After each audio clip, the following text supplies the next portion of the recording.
రావణ అంతఃపురం అంతటినీ ఒక్క అణువు కూడా వదలకుండా హనుమ వెతికాడు. ఆ అంతఃపురంలో దేవకన్యలు, నాగకన్యలు, గంధర్వ స్త్రీలు ఇలా అందరూ కనిపించారు. కాని సీతమ్మ జాడ మాత్రం ఎక్కడా కనిపించలేదు. అంతఃపురం నుంచి బయటకు వచ్చి సీతమ్మ కనిపించలేదన్న బాధతో దీర్ఘాలోచనలో పడిపోయాడు. రావణ అంతఃపురం అంతా వెతికినా సీతమ్మ హనుమకు కనిపించలేదు. అక్కడ్నుంచి బయటకు వచ్చిన హనుమ ఆ ప్రాకారంలోనే ఉన్న లతా గృహాలు, చిత్రగృహాలు ఇలా అన్ని మందిరాలు తిరిగాడు.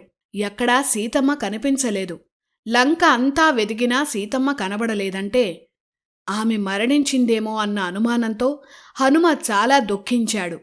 రావణుడి అత్యాచారాల నుంచి తనను తాను కాపాడుకోవడం కోసం ప్రాణత్యాగం చేయడమో, రావణుడే సీతమ్మని చంపడమో జరిగి ఉండాలని హనుమ తనలో తాను బాధపడ్డాడు. వికృతమైన రావణుడి ముఖం చూసిన వెంటనే సీతమ్మ భయపడి ప్రాణాలు వదిలిందేమో అన్న అనుమానం కూడా హనుమకు వచ్చింది. ఇంత దూరం ఏ లక్ష్యంతో వచ్చానో ఆ లక్ష్యం నెరవేరకుండా పోతోంది అని హనుమ దిగాలు పడ్డాడు.